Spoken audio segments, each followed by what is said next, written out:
जय हिंद एवरीवन। आज हम लोग क्लास 10th के बायोलॉजी चैप्टर 2 पढ़ेंगे। इसमें चैप्टर 2 श्वसन है। आइए हम समझते हैं श्वसन तंत्र के बारे में।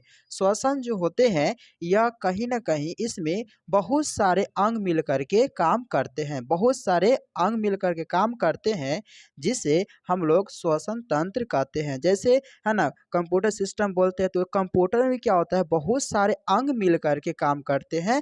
वह एक सिस्टम बना हुआ है, इसीलिए उसको हम लोग कंप्यूटर सिस्टम के रूप में रखते हैं। उसी प्रकार से यहाँ पर हम लोग श्वसन तंत्र जो है, यह श्वसन की जो हम लोग क्रिया होती है उसमें भी बहुत सारे अंग मिले हुए हैं, इसीलिए इसको हम लोग श्वसन तंत्र कहते हैं। आइए समझते हैं कि पहला ऑक्सीकरण। ऑक्सीकरण जो होती है इसकी क्रिया ऑक्सीजन की उपस्थिति में होती है, इसीलिए इसे ऑक्सीकरण कहा जाता है। ऑक्सीजन की उपस्थिति में ही ऑक्सीकरण कहलाता है। आगे देखते हैं कि श्वसन जो होते हैं ऊर्जा तथा ऊष्मा, जब श्वसन की क्रिया हम लोग करते हैं तो उसके फलस्वरूप ऊष्मा तथा ऊर्जा निकलते हैं। यानी कि जब मेरा बॉडी बहुत तेजी से अगर रोटेट चलने लगते हैं, गति करते हैं, तो उसमें बहुत तेज में क्या होते हैं, ऊर्जा और ऊष्मा का ह्रास होने लगते हैं। आइए अगला देखते हैं कि उपचाई यानी केटाबोलिक। केटाबोलिक क्या होता है, तो श्वसन जो होते हैं वो हम लोग जब करते हैं तो किसी न किसी रूप में कोई अंग को टूटता है, ठीक है, वह क्या कहलाता है, तो उपचाय यानी कि केटाबोलिक कहलाता है। आइए समझते हैं आगे श्वसन अंग के बारे में। यानी कौन कौन से अंग है जो हमारे श्वसन करने में वो अंग महत्वपूर्ण भूमिका निभाते हैं। तो सबसे पहले है कि स्तनधारी। मैं आपको थोड़ा सा पहले क्या करता हूँ, सबके बारे में बता देता हूँ और एक एक करके सबका हम डिफिनीशन लिखवाएंगे। स्तनधारी, पहला स्तनधारी क्या होते हैं, जो भी स्तनधारी होंगे वह सब के सब किससे लेंगे, तो फेफड़ा से। किससे लेंगे, तो है ना, फेफड़ा से सांस लेंगे। है ना, हम लोग बचपन में ये समझते थे कि हम लोग नाक के द्वारा श्वास लेते हैं, मगर देखा जाए तो हम लोग नाक के द्वारा श्वास नहीं लेते हैं। वह एक रास्ता होता है जिसके द्वारा हम लोग क्या करते हैं, ऑक्सीजन को ग्रहण करते हैं और CO2 को छोड़ते हैं। है ना, तो वह कहाँ जाते हैं, तो फेफड़ा के पास जाते हैं। अर्थात हम कह सकते हैं कि हम लोग श्वसन जो करते हैं वह फेफड़ा यानी कि लंग्स के द्वारा करते हैं। आगे देखते हैं कि कीट, ये कीट लोग जो होते हैं वो किससे श्वास लेते हैं, किससे श्वसन करते हैं, तो कीट जो है वह श्वास नली, जिसको बोलते हैं हम लोग ट्रेकिया। क्या बोलेंगे इसको हम लोग, है ना, ट्रेकिया। मतलब जितने भी कीट पतंग जो होते हैं वह ट्रेकिया के द्वारा क्या करते हैं, सांस को लेते हैं। उसमें एक प्रकार किस प्रकार का अंग नहीं है, तो बहुत छोटे होते हैं, है ना, वो ट्रेकिया के द्वारा क्या करते हैं, सांस को लेते हैं। जैसे कॉकरोच हो गया, ये सब जो हो गया, जितने भी होते हैं जीव, सब कीट सब, वो क्या करते हैं, ट्रेकिया के द्वारा सांस को लेते हैं। अगला देखते हैं कि तीसरा में जो बताया गया है कि जलीय जीव, जो जल में रहने वाले जीव होते हैं वह किससे श्वास लेते हैं, तो जल में रहने वाले जीव जो होते हैं वह गिल्स यानी कि गिल्स से लेते हैं। किससे लेते हैं, तो गिल्स से लेते हैं। जैसे कि मछली हो गए, है ना, तो जल में रहने वाले जितने भी जीव होते हैं वह क्या करते हैं, वह गिल्स के द्वारा सांस को लेते हैं। गिल्स को बोला जाता है क्लोम। क्या कहते हैं इसको, हम लोग क्लोम कहते हैं। मेढक, मेढक देखिए, मेढक एक ऐसा जीव होता है वो 3 तरीके से श्वास लेता है। जब मेढक जवान रहता है, क्या रहता है मेढक, है ना, जब जवान यानी कि मेढक जवानी में 2 तरीके से सांस को लेता है। पहला, वह जमीन के अंदर, कहाँ रहेगा, वह जमीन के अंदर, सॉरी, जमीन पर रहेगा तो वह फेफड़ा से श्वास लेगा। जब मेढक, है ना, जवान हो जाता है और वह जमीन पर रहेगा तो फेफड़ा से श्वास लेगा। है ना, जब वह कहाँ रहेगा, मिट्टी के अंदर रहेगा। जब मिट्टी के अंदर रहेगा मेढक तो वह किससे श्वास लेगा, तो त्वचा श्वास लेता है ना। और जब वह छोटा सा होता है, यानी कि मेढक का छोटा सा, जिसको हम लोग क्या बोलते हैं, है ना, बिंग मछली बोलते हैं। एक मछली जैसा होता है बिंग मछली जिसको बोलते हैं, उसको हम लोग बोलेंगे टेडपोल। क्या बोलेंगे, टेड पोल बोलेंगे। यानी कि ये जो मेढक का सबसे छोटा जो होता है ना, वो छोटा, उसको टेडो बोलते हैं। यह पानी में रहते हैं। कहाँ रहते हैं? पानी में। उस समय किससे सांस लेते हैं? तो उस समय यह सांस लेते हैं गिल से। किससे सांस लेते हैं? तो गिल से सांस लेते हैं। तो याद रखिएगा, मेढक जो होते हैं अपनी जवानी अवस्था में दो तरीके से क्या करते हैं, सांस को लेते हैं। जमीन पर आते हैं जिस समय तो वो फेफड़ा से सांस ले लेते हैं। किससे लेते हैं? तो फेफड़ा से सांस ले लेते हैं। अगर जमीन के अंदर रहते हैं तो वह किससे कर लेते हैं? तो त्वचा से सांस ले लेते हैं। अगर वह पानी में, जिसको बिंग मछली बोलते हैं, छोटा सा मतलब बच्चा रहता है, जिसको हम लोग क्या बोलते हैं, छोटा सा बच्चा को ही बोलते हैं टेडपोल। क्या बोलते हैं? टेडपोल कहते हैं। जो पानी में रहते हैं और पानी में रहने वाला जीव किससे सांस लेते हैं? तो गिल से। किससे सांस लेते हैं? गिल से सांस लेते हैं। ठीक है, इतना समझ में आ गया। तो प्रत्येक जीव जो होते हैं वो अलग अलग तरीके से क्या करते हैं, श्वसन दर श्वास लेते रहते हैं। आगे देखते हैं कि इसमें कि स्वच्छोवास क्या होता है। आइए समझते हैं ब्रेथिंग। स्वच्छोवास क्या होता है, ब्रेथिंग क्या होता है। यानी कि हम कह सकते हैं कि स्वच्छोवास क्या होता है, अंदर लेना, यानी कि देखिए ध्यान से, श्वास को अंदर लेना, श्वास को अंदर लेना और श्वास को बाहर छोड़ना। यानी कि जब हम श्वास को अंदर लेते हैं जिसको बोलते हैं निश्वासन। क्या बोलते हैं? निश्वासन। ध्यान से देखिएगा, थोड़ा सा फर्क होता है हिंदी में, इंग्लिश में होता है इंस्पायरेशन। उसके बाद यहाँ पर ध्यान दीजिएगा कि यहाँ पर होता है निश्वासन। इसमें क्या, दो गो बिंदु इस तरीके से दे दिया गया है। ठीक है, दो गो बिंदु दे दिया गया है। तो ये निश्वासन क्या होता है, जब हम लोग क्या करते हैं, अंदर की तरफ क्या करते हैं, सांस को लेते हैं। ठीक है, और जैसे ही अंदर की तरफ सांस को लेते हैं जिसको बोलेंगे निश्वासन, और श्वास को बाहर की तरफ छोड़ेंगे जिसको बोल के निश्वासन बोलते हैं, यानी कि एक्सपायरेशन कहते हैं। यानी दोनों को, यानी कि निश्वासन और निश्वासन, यही क्या कहलाता है, तो श्वासोच्छ्वास कहलाता है। आगे देखते हैं कि कितना परसेंट, जैसे कि हमारे वायुमंडल में यानी कि नाइट्रोजन जो होते हैं वो कितना होते हैं, 78% होते हैं। ऑक्सीजन कितना होते हैं, तो 21% होते हैं। कार्बन डाइऑक्साइड कितना होता है, 0.03% पाए जाते हैं। आगे आखिर हम देखते हैं कि हमारे वायुमंडल में कितना मात्रा में इस गैस जो पाए जाते हैं, हम कितना मात्रा लेते हैं और कितना छोड़ते हैं। यानी कि 78% नाइट्रोजन जो होते हैं वो क्या करते हैं, हम लेते हैं, और छोड़ते कितना है, तो उतना ही छोड़ देते हैं। यानी कि 78% उतना ही छोड़ देते हैं। तो हम कह सकते हैं कि नाइट्रोजन 78% क्या करते हैं, हम लोग लेते हैं, और उतना ही क्या करते हैं, छोड़ भी देते हैं। उसके बाद है ऑक्सीजन। ऑक्सीजन कितना होता है वायुमंडल में, तो याद रखिएगा 21% होता है। यानी कि 21% हम लोग क्या करते हैं, लेते हैं। उसके बाद 17% क्या कर देते हैं, छोड़ देते हैं। यानी कि 4 का हेरफेर होता है, ध्यान दीजिएगा।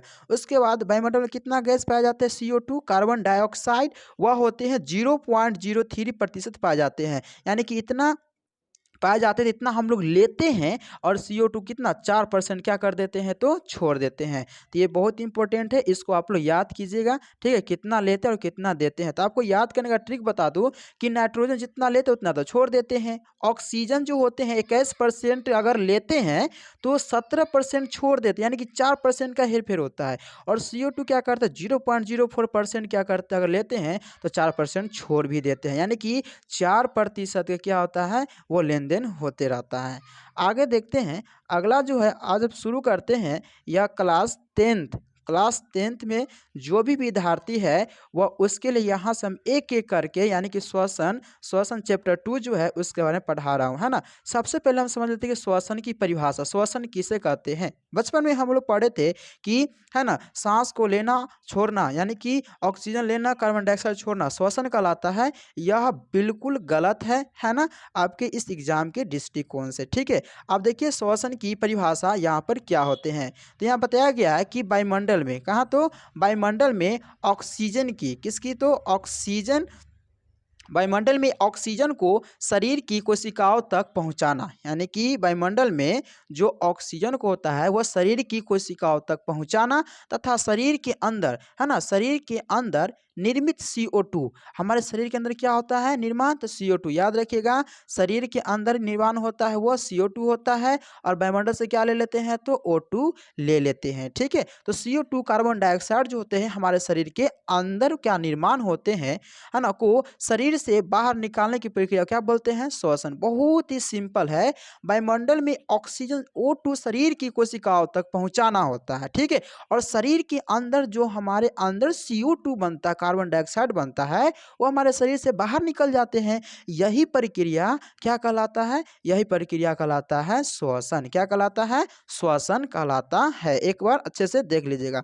आगे देखते हैं कि श्वसन एक है ना अपचय मंद दहन का उदाहरण है। यानी कि श्वसन, देखिए ध्यान से, जब हम लोग श्वसन करते हैं तो हमारे शरीर के अंदर एक मंद दहन होती है। यानी कि हम श्वसन हमेशा तो करते रहते हैं, ऐसा थोड़ी कि हम कभी श्वसन मतलब छोड़ दे या रुक जाए, ऐसा नहीं होता है, ठीक है। तो श्वसन जो होता है एक मंद दहन क्रिया होता है। यानी कि इसमें से ऊष्मा है ना निकलते रहते, दहन क्रिया होता है, जिसमें लगातार जैव ऊर्जा की क्या होती है? खपत होती रहती है। इसमें हमेशा जैव ऊर्जा क्या होती है? खपत होती है। यानी कि हम लोग जैव हो गए, जीव हो गए, हम लोग श्वसन करेंगे या कोई भी जीव श्वसन करेगा तो इसमें लगातार ऊर्जा की क्या होगी? कमी होते रहेगी। उसके शरीर से ऊर्जा की कमी होती रहेगी, खपत होती रहेगी। अब देखिए इस डायग्राम को समझते हैं। यहाँ क्या है? तो हवा।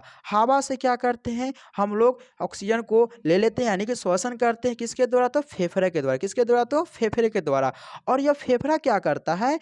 पूरी कोशिकाओं तक, क्या है? तो पूरी कोशिकाओं तक क्या करते हैं? ग्लूकोज और ऑक्सीजन क्या करते हैं? पहुंचा देते हैं। यानी कि CO2 प्लस क्या करते हैं? ऊर्जा बन करके तैयार होता है। अब देखिए ध्यान से, कोशिकाओं ग्लूकोज प्लस O2 है ना, ये फेफड़ा क्या करता है? कोशिकाओं को ये ग्लूकोज लेता है। क्या लेता है? यानी ग्लूकोज ले लेगा, ठीक है। ग्लूकोज, उसके बाद क्या? तो O2 ये तो ले लेता है। फिर लेने के बाद क्या छोड़ता है? तो हमारे शरीर के अंदर बनता है CO2। क्या बनता है? CO2। और CO2 के साथ साथ ऊर्जा भी क्या होता है? यहाँ बनता है ना, क्या बनता है? तो ऊर्जा भी बनता है। और ये ऊर्जा जो है इसका धीरे धीरे धीरे क्या होता है? यह खपत होते रहता है। तो यहाँ पर ध्यान से देखिएगा कि यहाँ पर मैंने क्या बताया है कि कोशिकाओं और ग्लूकोज और प्लस क्या होता है?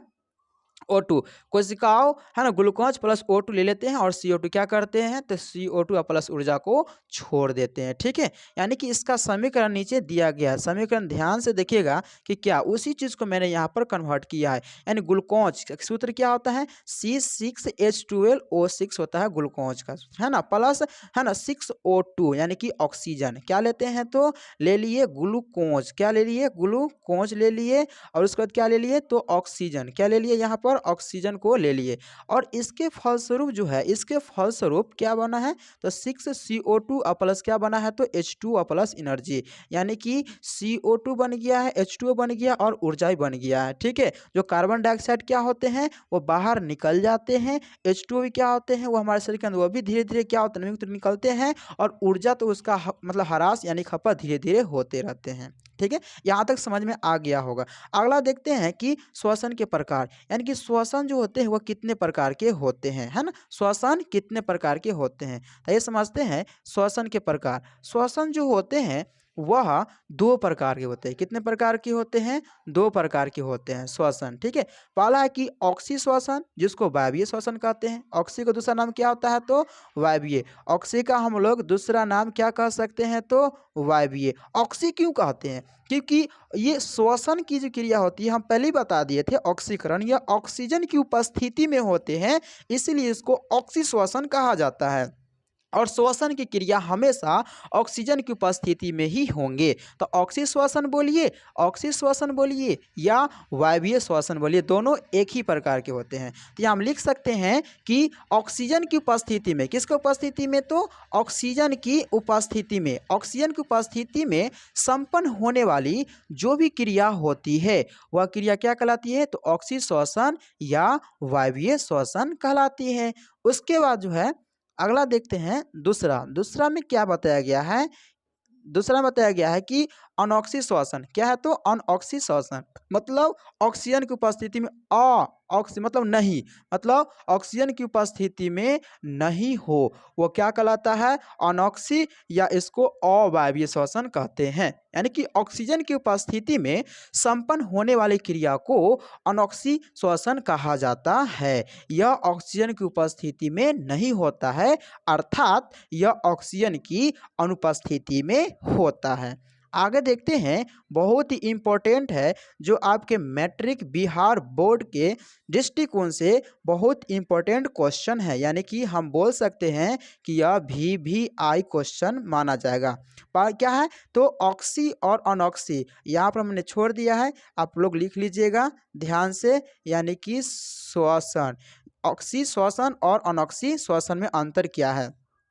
तो यहाँ पर आप लोग क्या लिखिएगा कि ऑक्सी श्वसन और अनॉक्सी श्वसन में निम्नलिखित अंतर है, और एक तरफ क्या लिखिएगा ऑक्सी श्वसन, एक तरफ लिखिएगा अनॉक्सी श्वसन। आइए समझते हैं दोनों में अंतर क्या होता है, एक एक करके समझते हैं।